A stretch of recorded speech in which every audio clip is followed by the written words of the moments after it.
Guys, welcome back to Madhu lifestyle. আশা করি তোমরা সবাই অনেক ভালো আছো, আর আমিও অনেকটাই ভালো নয়, অল্প ভালো আছি আর অনেকটাই দুঃখে আছি। আর সেই দুঃখের কারণটা নিশ্চয়ই তোমরা ভিডিওটা দেখতে দেখতে বুঝতে পারবে। আর টাইটেল আর থাম্বনেল দেখেই তোমরা নিশ্চয়ই বুঝে গেছো যে কি কি নিয়ে আমি ব্লগটা শুরু করেছি বা কি নিয়ে ভিডিওটা। তো ভিডিওটা দেখতে হলে স্কিপ না করে পুরো ভিডিওটা দেখতে থাকো। আর এটা দেখতে পাচ্ছ, এটা হচ্ছে মেয়েদের এটা হচ্ছে মেয়েদের ব্যাংক যাকে বলে। মেয়েরা তো সবসময় ব্যাংকে যেতে পারে না, তাই এটা প্রত্যেক অনেকেরই বাড়িতে এটা থাকে। তো এটা আমার ব্যাংক ছিল, তো একটা দুর্ভাগ্যবশত একটা প্রয়োজন পড়ে গেছে খুব, সেই জন্য আমাকে এটা ভাঙতে হয়েছে। এটা পুরোপুরি ভরেনি এখনো, তো এটাকে আমি এখন ভাঙবো। আর কেন ভাঙবো সেটা তোমাদেরকে ভিডিও শেষে বলবো, যে কেন আমাকে এটা ভাঙতে হলো। এটা আমার অনেক শখের ছিল, অনেক স্বপ্নের ছিল, তো সেটা আমি একটা পরিস্থিতির চাপে পড়ে আমাকে এটা ভাঙতে হয়েছে। তো চলো এতে দেখি ভেঙে যে কত কি আছে, কত টাকা আছে। এতে আছে 10 টাকার কয়েন আর 500 টাকার নোটটি বেশি আছে।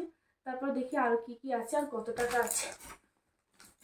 প্রথমে আমি একটা হাতুড়ি নিয়ে নিয়েছি, এটা দিয়ে আমি ভাঙবো এটাকে।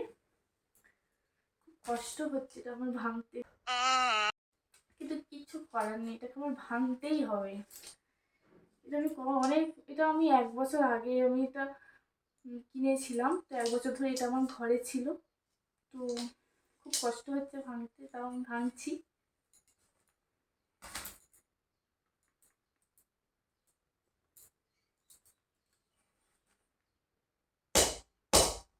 তো ভাঙছে আমার বুকের ভিতর থেকে কেমন মুচড়ে যাচ্ছে, দুম দিয়ে মুচড়ে যাচ্ছে, তাও ভাঙছি।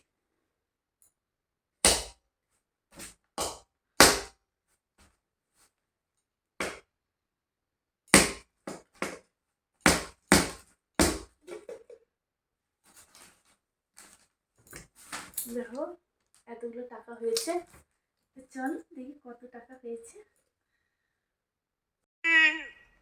इतनी खुशी मुझे आज तक।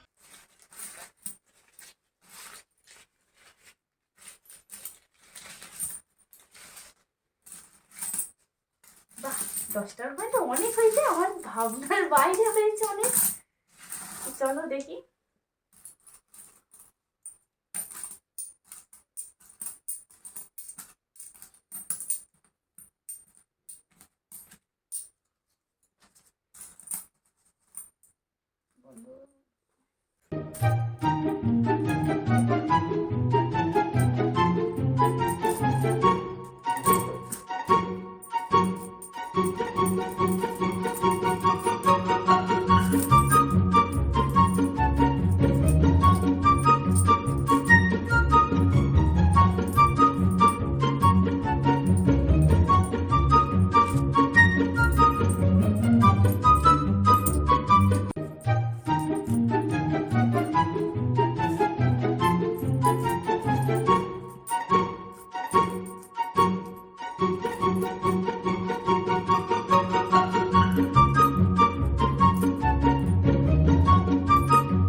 এবার আমি এই টাকাগুলোকে গুনবো কত হয়েছে। বেশি হয়নি যদিও, এগুলো নিজে অনেক বরের পকেট মেরে করে যেগুলো জমানো, বর একটাও টাকা দেয়নি আর আমি কিছু ইনকামও করি না।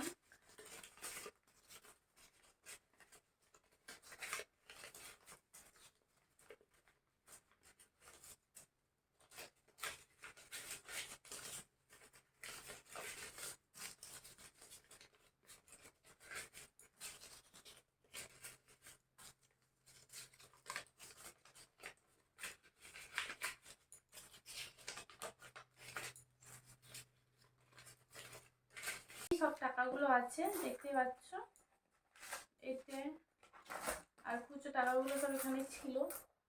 এই মোট মোট আছে 10,000 টাকার মতন জমিয়েছিলাম। তোমাদেরকে বললাম যে আমি ভান্ডারটা ভেঙেছি, ভান্ডারে কত টাকা হয়েছে আরেকবার বলে দিই। ভান্ডারে হয়েছে 11,000 টাকার মতো, মানে খুচরো ছিল 1,000 টাকা নয়, 800 টাকার মতন, আর নোট ছিল 1,000 টাকার মতো। 10,000 টাকার মতন। তো আমি ভেবেছিলাম পুরোপুরি ভান্ডারটা ভর্তি হয়ে গেলে অনেকটা টাইট হয়ে যাবে, তখন আমি ভান্ডারটাকে ভাঙবো, কিন্তু সেটা হলো না। আমার একটা খুব প্রিয়জন, তার টাকাটা খুব প্রয়োজন ছিল, তো সেই জন্য আমাকে ভান্ডারটা ভাঙতে হলো।